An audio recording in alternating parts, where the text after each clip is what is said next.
আসসালামু আলাইকুম ওয়া রাহমাতুল্লাহ। ধর্ষণ থেকে কেউই রেহাই পাচ্ছে না।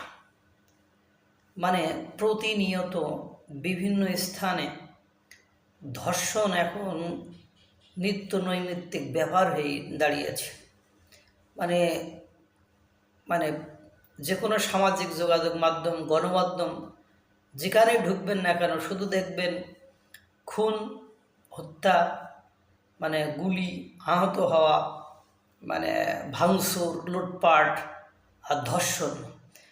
ধর্ষণ এই বিগত ২-৩ মাসে যে পরিমাণ বেড়ে গিয়েছে তাতে করে বলার অপেক্ষা রাখে না যে নারীরা আর কোনোভাবে সিকিউর না বাইরে, তারা নিরাপত্তাহীন। কারণ শাহবাগের মতো অঞ্চলে যেখানে শাহবাগ থানার সামনে ৪০-৪৫ জন পুলিশ দাঁড়িয়ে থাকে, সে তার পাশে একটা ১০ বছরের মেয়েকে ধর্ষণ করেছে। এটা ভাবলেও গায়ের লোম খাড়া হয়ে যায়। এজন্য ইডেন কলেজের মেয়েরা বা শিক্ষার্থীরা, ছাত্রীরা দেখলাম মশাল মিছিল করছে এবং তারা বলছে নারীদের নিরাপত্তা দিন, ধর্ষণের হাত থেকে রক্ষা করুন, নইলে অন্তর্বর্তীকালীন সরকার অর্থাৎ ডক্টর মোহাম্মদ ইউনূস সরকারের গদি ছাড়ার হুমকি দিয়েছেন যে আপনারা যদি নিরাপত্তা না দিতে পারেন আপনারা গদি ছেড়ে দেন, আপনাদের ক্ষমতায় থাকার কোনো অধিকার নেই, আপনারা ক্ষমতায় থাকতে পারবেন না, আমরা নারীদেরকে আর আপনারা ইচ্ছা করলে ৪ দেয়ালে বন্দি করে রাখতে পারবেন না, আমরা আর বন্দি থাকবো না, আমরা কোনোভাবে নিজেদের উপর নির্যাতন নিপীড়ন সহ্য করব না।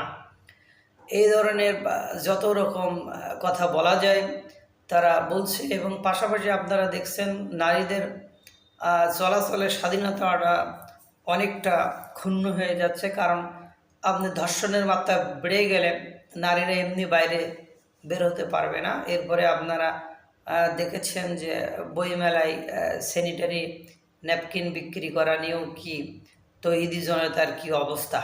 পাশাপাশি বিভিন্ন স্থানে নারীরা বিভিন্নভাবে লাঞ্ছিত হচ্ছে, যেমন ফুটবল খেলাটা নিয়ে আপনারা দেখেছেন সেখানে লাঞ্ছিত হয়েছে।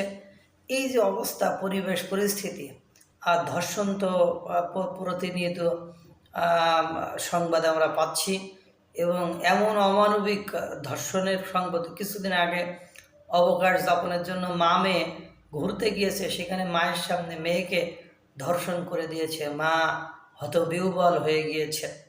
এই যে গতকালকে শুনলাম স্ত্রীকে ধর্ষণ করে দিয়েছে, এই জন্য স্বামী সহ্য না করতে পারে ধর্ষককে হত্যা করেছে। তারপরে বাস ডাকাতির সময় বাসের ভেতরে স্বামীর সামনে ২ জন মহিলাকে ধর্ষণ করেছে। এগুলো এমন প্রতিনিয়তই যেন এখন কেমন যেন একটা অস্বস্তিকর পরিবেশ বাংলাদেশের সৃষ্টি হয়েছে। কোনো কিছুতে শান্তি নেই, কোনো কিছুতেই স্থিতিশীলতা নেই। আল্লাহ তাআলা ইডেন কলেজের মেয়েরা যে সাহস দেখিয়ে বাইরে এসে প্রতিবাদ করছে, এজন্য তাদেরকে ধন্যবাদ জানাই। আল্লাহ তাআলা সকলকে ভালো রাখুক, সুস্থ রাখুক। আসসালামু আলাইকুম ওয়া রাহমাতুল্লাহ।